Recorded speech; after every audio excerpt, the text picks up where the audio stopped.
Hey everybody, this is Abby from Realistic Kitchen and Gardens. Today is Thursday, June 5th. It's the middle of the day and it's hot. It was very hot yesterday, so we're starting to get some actual summer weather. Quick check-in for my blueberries. This is, I think, this is either Jersey or Northland. I've forgotten the name of my blueberries now. So there's those two. And then here's the middle set, which I think is called Northland. There's Jersey and then there's Patriot. So this one is Patriot, which is supposed to be, I think, the earliest variety. And then these are Northland, the mid variety. And that is Jersey, which is the earliest. I need to mow this. I need to mulch it or cover it or something. But I also have acquired some strawberry plants. These are ever-bearing strawberries of a mysterious variety. Strawberries are extremely vigorous, and I'm going to see if they'll live as is in the ground, in the clay, because I don't have the, I'm going to say the labor, the energy, the plan to get them in a raised bed. The ground, in theory, will be easier, but if I don't have to amend the ground to get them to get going, that'll be great. A number of these guys are already putting out baby pups. So at the end of the season, if they haven't taken, I will take the pups and pot them up, and we'll go from there. So now that we have some nice warm actual season, we'll see how things are going.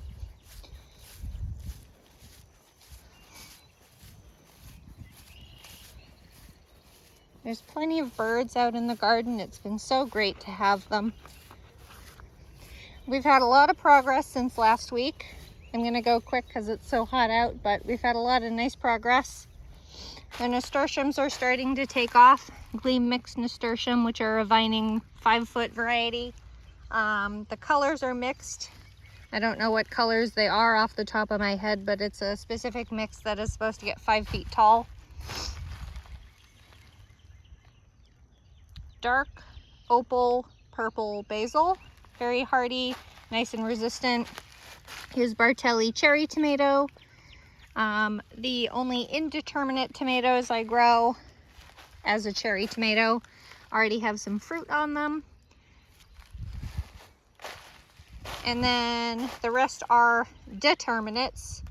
And these plants, because they're so old compared to what they should be, look a little deceiving because they look as big as the indeterminates, mostly. This is starting to take off, but they're supposed to be short and bushy, and there's a variety down later that you can see really the difference of what it's supposed to be versus not. So this is Supremo tomato, which is more of like a plum shape.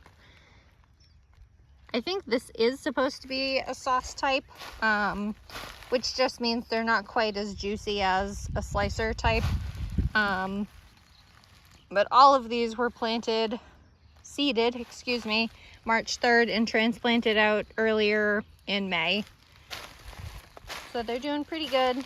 I do not pull suckers off my indeterminates, or off of my determinates, and I am trying to trellis them onto this cattle panel so I don't have to worry about them going too crazy, getting flopped over and all that, especially since they got so tall for their age. Like, if you see the growth rate between this now, they're getting much denser and bushier. This is so happy. So we'll see how that goes. Lots of flower buds, lots of flowers, good few fruits. This is the first of Defiant. There's Defiant, another variety, Bobcat, and New Yorker, which are all nice round slicer types instead of the more oval type of Supremo, plum type, This is a big plant. Look at you. Not that many fruits on these yet. We are still very early in the season, but this variety is the one that has 2 plants with fruits on them. Look at that. This is going to be leaning on the trellis itself because these poor plants are a little spindly for the size of the fruit. But here's 2 nice fruits too. And then this is the start of Bobcat from Territorial Seeds. Look at all those flowers on that. So many flower buds. Good. That'll be a lot of tomatoes. No, you got broken. Damn it. That's not... that may be the main leader. I might be okay. I thought this might be the main leader. And if the main leader breaks, your tomatoes basically not dead, but it'll only just keep sprouting out of the side shoots rather than actually truly produce. Bobcat. Here's another little fruit that started.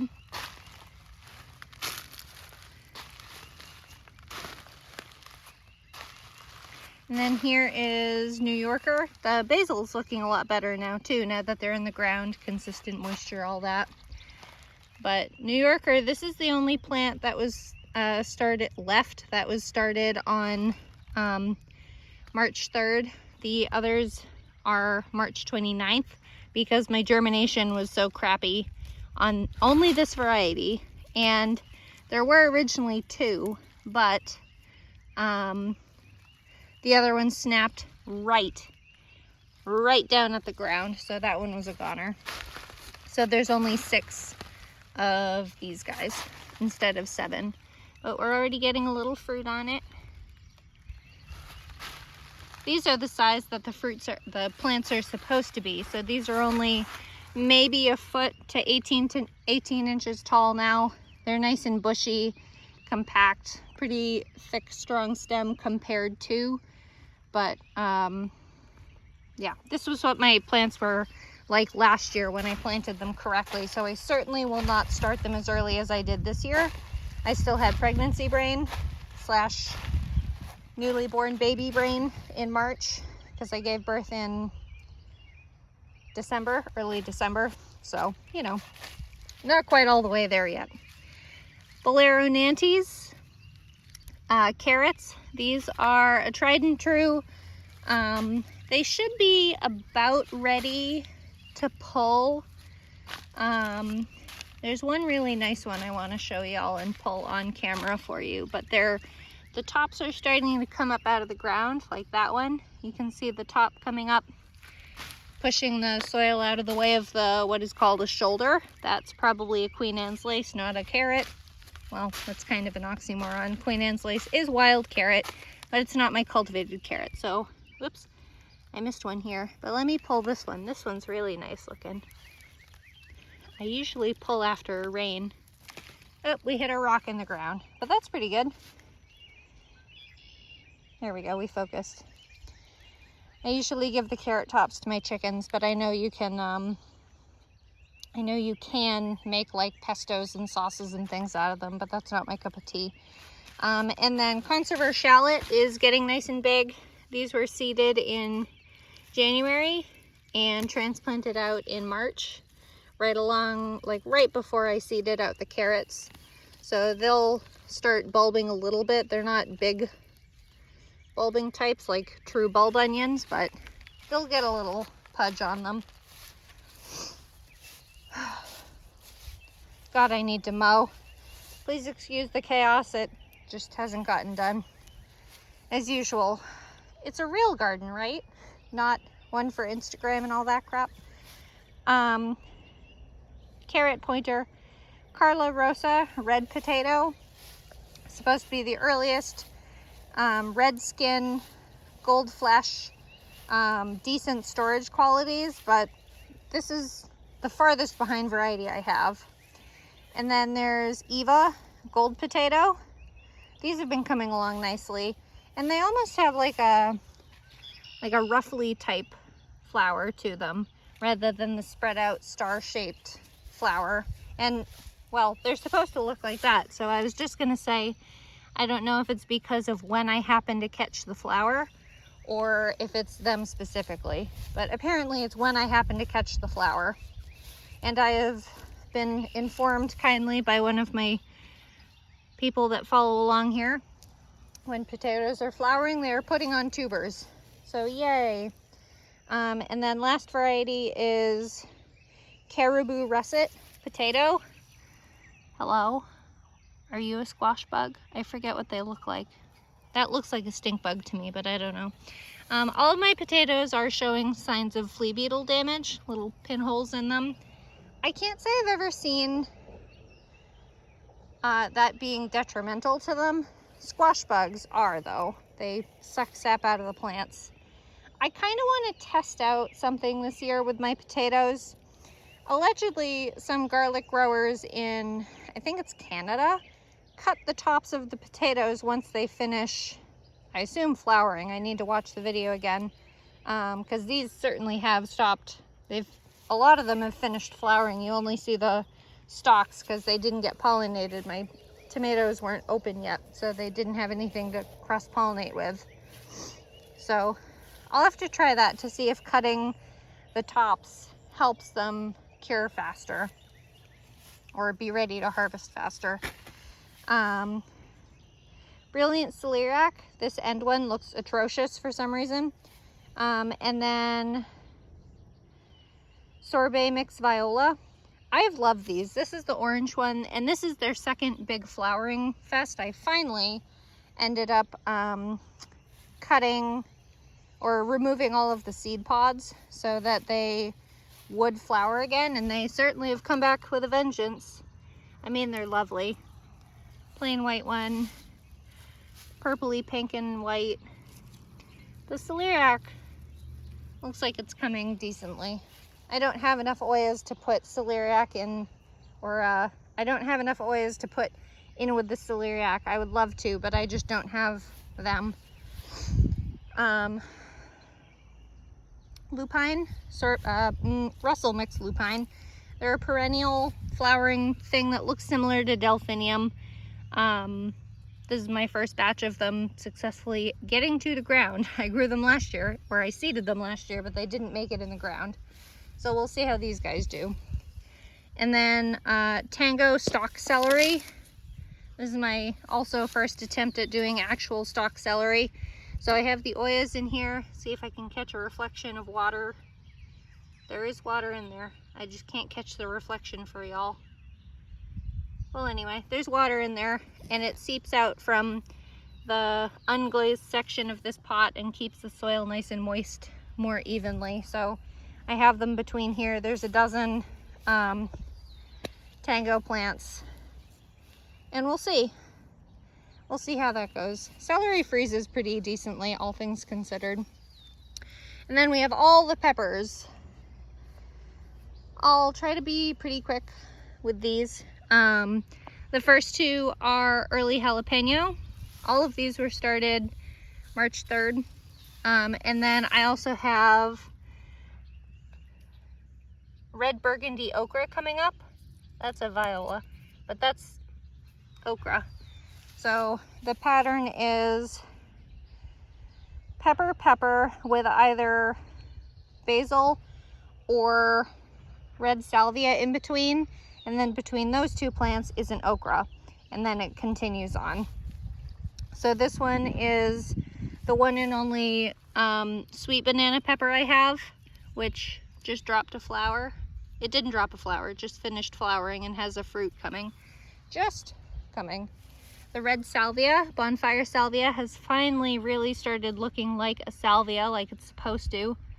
They're so lovely. Hummingbirds are supposed to really like them, but I'm not down here enough to see if there are hummingbirds coming to them. And then the rest of these are Gurney's sweet pepper mix. So red, orange, yellow, and purple are the final color. That's an actual blossom drop. So if that keeps happening, I'll have to give a good shot of potassium, which I think is bone meal. Here's two of the okra. And then this pepper plant has branched and has a decent sized fruit on it. This basil looks so much better. This is Emerald Towers Genovese type basil. Okra. These peppers are looking good. Lots of flowers, lots of fruit. That is suspiciously light colored. We'll see what that turns into. Here's an okra. There's another baby pepper. No okra here yet. Nope, there it is. Just out of the ground for y'all. These are the two smallest of the peppers, so they're catching up. Two of the okra with the seed thingy on it still, seed shell. This looks like it wants something. It's getting real light colored. Here's this lime basil. The lime basil has been so angry. It doesn't do anything. You are suspiciously narrow for a bell pepper. More okra, looking good. Bunch of flowers on this one. We'll pollinate that. Peppers are self-fertile, so you can pollinate them by tapping them and they'll, what is that? God only knows what that is, little bug. No okra here, I don't see any. Last pair of bell peppers. This might be a lemon basil. Get this Creeping Charlie out of here. God, I hate Creeping Charlie. Here is an okra that's been chewed on by something. And then the last bell pepper mix, and then two of the Thai Moon and Vesuvius. These have been covered in flowers, and they're going to be covered in peppers. I can't remember if I seeded red or orange, but Moon and Vesuvius is a combo of red and orange fruit from either Renee's or Annie's heirloom seeds, and the last two okra. On to the first cucurbit row, which have flowering female flowers. I don't know why I said it that way. Excelsior pickling cucumber. 1, 2, 3. That, where am I on the screen? Right there. That is a female flower. That is not a cucumber yet. They need to be pollinated. I'm fairly certain all cucurbits have either male or female flowers. The females are kind of obvious because they have those little ovary things. And male flowers just have a thin little stalk. So that needs to be pollinated, or it's self-fertile. I have no idea. I don't know what variety I have. They do make varieties of cucumbers that are all self-fertile. And then Supremo pickling cucumber. 1, 2, 3. Nice and big and sturdy. Look at these guys. And those are the pots that have little seedlings in them, are the same variety. They just sprouted so much later for some reason. I just need to get them in the ground after I clear that last bit of patch for them. And then here is Summer Dance slicing cucumber, a variety I fell in love with last year. Nice straight slicing type. They are technically a greenhouse type, but they don't really, once they cross-pollinate, they turn into a C or whatever, but they haven't been bitter for me. Purple red strawflower hasn't flowered yet. And then the first two of the 4 cantaloupes, Hannah's Choice, which is supposed to be very disease resistant, and I have an Oya right between them. They're 3 feet apart, so that's just stuck between them to try to keep them nice and moist. Bachelor's Buttons, whatever the name of this variety is. It's something like Black Magic or Purple Magic or Purple, something like that. They're all a purple variety. And then here's the other 2 melons carrying along. Another strawflower, and then the first 2 of Dixie Queen watermelon, which is supposed to be a very large variety of watermelon, something like 35-pound fruits. I don't know if they'll get that big here. I don't baby my plants that much to do that. Again, with an Oya in between, another straw flower, and then the last two watermelon with the Oya. And the last straw flower right here at the edge. This one looks quite happy. Is that a straw flower? I think it is. It just looks really happy there. And then pick up my carrot. And then catnip, getting ridiculously large. Waiting, this is a second year plant that was originally down the end of that, but has continued to carry on ridiculously. Still waiting for you to flower rather than take over the whole place. Lemon balm, one of my favorite herbs. I love how they smell. And then the surprising gem of the season, spring season, because I technically grow three seasons of garden, spring, summer, and fall/winter, is Champion of England shelling pea. This is the lowest pod on these plants, and of this 4-foot section, which ends, it is so bright outside I can't see anything on the camera. I think it ends right about there. There's only like 12 or 13 plants, and they are loaded with pods. The pods are nice and big. They're very easy to see. They hold them out. I mean, it needs quite a bit of trellising. I mean, this plant is above my head, probably just touching 6 feet now, and they're supposed to be 7 feet. But I mean, I'm loving this plant. They were seeded out March like 5th or 8th or something like that. So we are going on 3 months in the ground. So they do take a while, but if you grow them in the fall rather than the spring like I am, I think they'd do great. And then a new variety to me, Ceres butternut squash. They will be trained to climb up the trellis once they're tall enough. 2 plants of that. Here is Surge shelling pea, which I did last year. These plants are kind of a disaster because they're grown for their tendrils. You can eat pea tendrils, kind of like bean sprouts or pea shoots or whatever. I don't, but they're grabby, so everything gets super tangled. The peas are decent size. You could eat this as a snow pea, or you can let them fatten up and turn into shelling peas. They do have, I grew this last fall and they grew so quickly. They have really nice sweet pods, but they're just too much of a fuss. And this is how tall they are with me standing next to them. You have to practically, well, you have to get on the ground. Call me petty at 30 for not wanting to crawl on the ground to get peas. And then this lovely variety that's quite ornamental, I think. I mean, these flowers are gorgeous. This is little purple snow pea. So they produce snow peas that are very flat, kind of like, I mean, this is Champion of England, but it's so flat and the peas haven't sprouted up yet big. So you could treat this as a snow pea, or you could let it get fat with pods with seeds to either save seed or, ooh, maybe I'll do that. Maybe I'll save my own seed. Yeah. Or you could let them fatten up and harvest them to save seed or to eat the peas as a garden pea. But these are starting to flower. I mean, they're pretty. Pea plants aren't my favorite. I want them to produce veg, and at this point, Champion of England is doing it for me. Waltham butternut squash ×2, tried and true, did really well. And then here is Pepitas pumpkin with a bachelor's button that managed to live this long. Second Pepitas pumpkin. This is a hulless seed variety. Ooh, you already have a female flower getting ready to open. Look at you.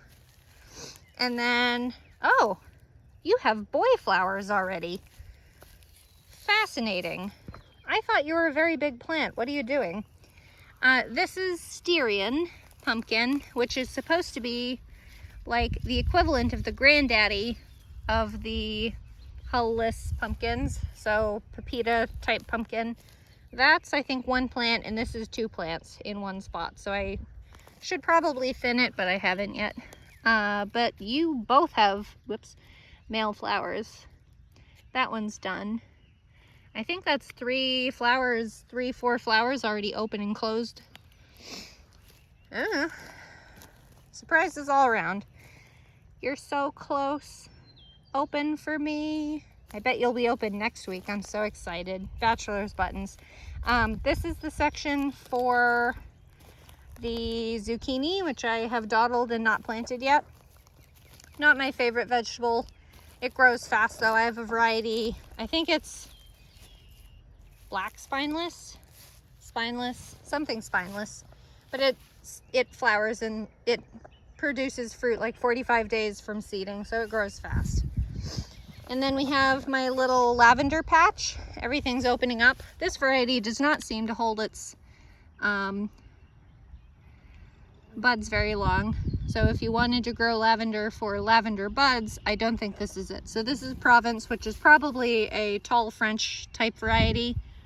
A very interesting, like, medicinal smell to it instead of like actual lavender smell.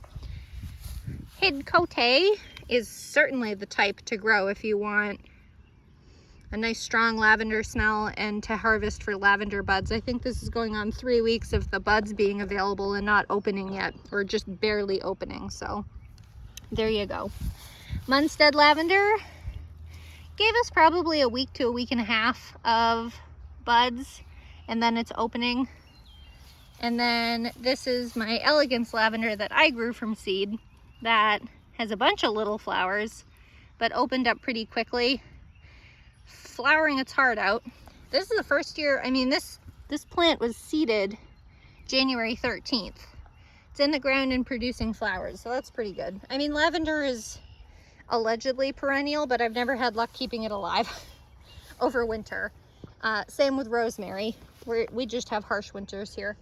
And then here's the very first seeding of lettuce I did, early May. So these lighter ones are Landis lettuce, which gets very bitter in the heat. It's a cold tolerant one, but I think that one's pelleted, so I couldn't help myself. And then this is Adriana, which is supposed to be very heat tolerant. No, Adriana's pelleted, not Landis. And then this is the second seeding of lettuce in the middle of May. Does that say 4th or 14th? No, that must have been April then. That was the very first seeding. So that must have been April something. This is May 4th. I did Adriana, which there are 3 of. And I also did Buckley, red oak leaf, right at the edge, which obviously didn't take. It wasn't pelleted, it wasn't ready. Wasn't a good time. And then here's my little rainbow patch. Cherry Queen zinnias, working on it. Strawberry Fields Globe Amaranth, working on it. This is Copper Red Strawflower, also working on it. This is Bonanza Mix Marigold. They have seeded or sprouted, and they're just putting on their first true leaves. So they did pretty good. And then Orange Button Calendula, which I started indoors. And then this little spot right here is supposed to be for baby sun Coreopsis. I have no idea or no memory of what baby Coreopsis plants look like, so I don't know if it's sprouting or not. I may have to reseed. I haven't been keeping this very damp. And then Wild Violet Petunia, which might be germinating. That might be it. It looks more like a basil baby to me, but I was honestly wondering if this plant, this plant I found in my path up by where the corn is, and I had assumed it was German chamomile because that's what I grew last year. But I was at a friend's house yesterday and I thought, oh, that might very well be pineapple weed, but it is producing some flower petals, so I think it is German chamomile. I just wanted it for the white flower. I didn't necessarily want one or the other chamomile wise. Gosh, it's hot. White onion. These were from random potatoes that decided to come up anyway, even though they didn't want to grow last year. This is 2 bunches of Ringmaster white onion and 1 bunch of, look at these guys, they're really bunching up and getting ready to bulb up. I'm excited. Wherever the tag is, I should really put a stake in so I don't have to keep hunting for this teeny tiny white tag in here. It's in here somewhere, but that section over there is all Ringmaster, and this section over here somewhere is Sterling white onion. And then this is the volunteer potato from last year. It could be Eva or it could be Butterball, German Butterball. And there's a second one. This is the potato, well, that's not true. I was gonna say this is the potato that's coming up in between there, but I did do 3 varieties again, just like I did this year. This section is going to be for mostly carrots, but I'm going to do 1 section of this whole section for parsnips, white carrots, if you aren't familiar with the name of the thing. But I put this board down to help keep weeds down, which isn't working, but you know, I have to get those in soon. I feel like every time I go to put in parsnips, it's the hottest week. Yesterday was the hottest day, but you know, we take what we get. This entire half row, actually it's more like 32 feet, is all Patterson storage onion, yellow storage onion. I grew this variety last year and they came out great. I ruined the variety by trying to cure them in the sun, which is not how you handle onions.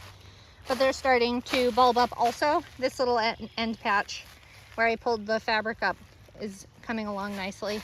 And then this wildflower patch is also coming along. This makes me think of alyssum, but I don't know what it is. Lots of things. Oh, yeah, it is alyssum. Look at that. I didn't expect alyssum to be in this mix. Sweet alyssum. I have that in with my brassicas, so that's a fun surprise. I mean, alyssum isn't gonna hurt anything. They attract good, well, that's why it's in this mix. This is a beneficial bug mix, and beneficial bugs do like alyssum. And then here is a couple of shallots that I did last fall, and overwintered them. And those are the only ones that survived. That one got run over by the lawnmower. Ooh, look, you're ready. Your neck is flopped over. This is, what is your name? High Keeper yellow storage onion. So this is another of the varieties that I started last fall. I did do some red ones too, but they didn't make it at all. Only these 2 yellow onions made it, and they're actually ready to harvest. Their neck is flopped over, and that's when you know an onion is ready. Nothing is more satisfying than pulling an onion. I love the sound. It's like picking an apple. Yeah, okay. Anyway, and I also moved these snapdragons here just to get them in the ground. I tried to put them in where they wouldn't bother anything. So here's some cilantro.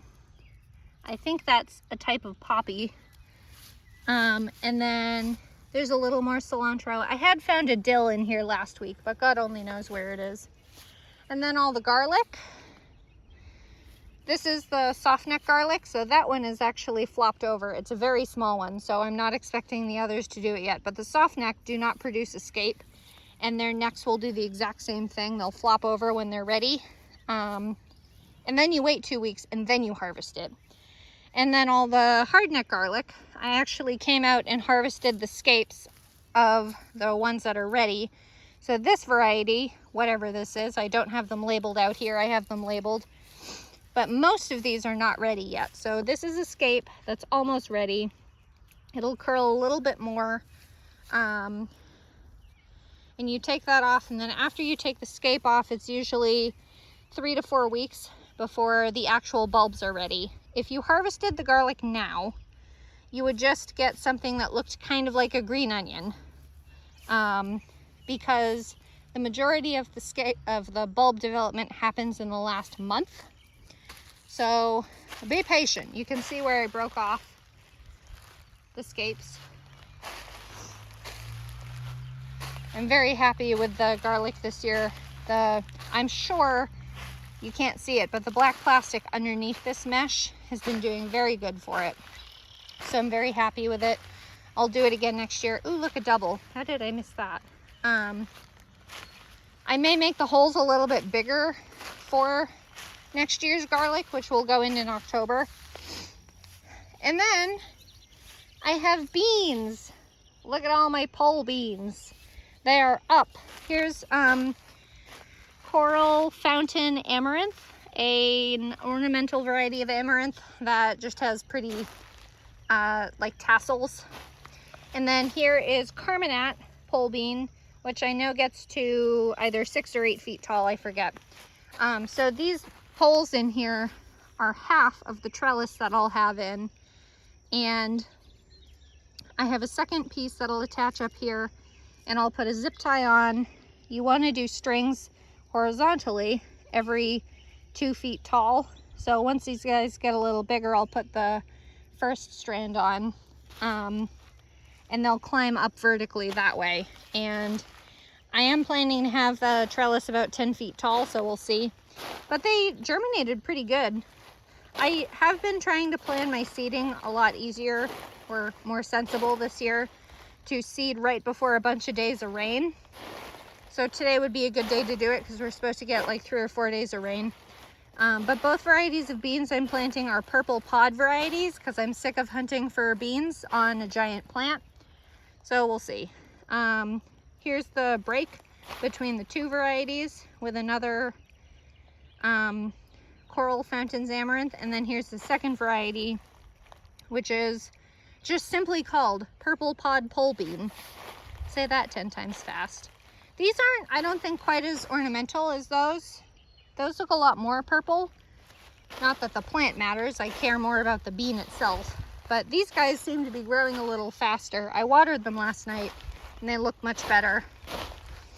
So I don't know how many plants I have. I just did, I think, 17 or 18 feet of each. And then here's the last. I should thin that to be 1 plant. Coral Fountains Amaranth. And then here are the peanuts. I've never grown peanuts before, so we'll see what happens. They look a little mad about it. I haven't watered them though. They've just been kind of fending for themselves. Figure when they're grown in the south, no one waters them. So I'll have to figure it out. And then the last row. Do I want to wrestle with this? I'm going to have to. I'm going to have to for y'all. This is the shade cloth for my spring brassicas. I should really stop bothering planting spring brassicas because they never do well and I always dawdle too long on them. I'm not going to bother, sorry. All of the cauliflower, the Fujiyama, no, Early Snow is first. All 3 of those are bolting. They're not doing what they're supposed to. Early Snow did produce 1 head that might be edible, or it bolted yesterday in the heat. Come on, up you go. I don't know if I'll even be able to see it for y'all. Where is it? Is that a cauliflower? It is. Ooh, look at you, right on. So it doesn't look bad, but I mean, it's only the size of maybe a golf ball, so size is a little deceiving. Cabbages are moving slowly. I usually don't harvest my spring cabbages until July. You see that you transplant them out in the spring for a summer cabbage. I keep hearing the tree swallows. There's a tree swallow pair that's nesting in that nest box. And I keep hearing them. They sound like they clack. Clack, clack, clack. Here's more of the alyssum that I seeded out. Most of it's white, but there is a purple one. And then the mustard. This is, come on. This is the brown mustard, which I should take the cover off of and let it out. Oh, there's a mockingbird on that birdhouse. And then here's my corn, my sweet corn. There's 2 varieties, Kickoff and, shoot, what's the other one? Kickoff and Solstice. And I didn't mark very well where I put the actual seeds in here. I just know it's in 2 rows at the edges because they need the space. I know where one seedling is, but I have this mostly covered to protect them from getting pulled out of the ground. I think that's a baby corn. There's a baby corn. And, ooh, that might be one too. This variety on that side is, this is my stake where the 2 varieties separate. This is Kickoff over there. Kickoff is that way. And then Solstice is this side. And I know there's a couple of seedlings out here in the open, which is very dangerous for the poor things, but there's one of them. So we'll see how, ooh, there's another one. We'll see how the corn goes this year. I obviously didn't do a very good job planting it. I just kind of stuck it in the ground and said, if you make it, you make it. There's another one.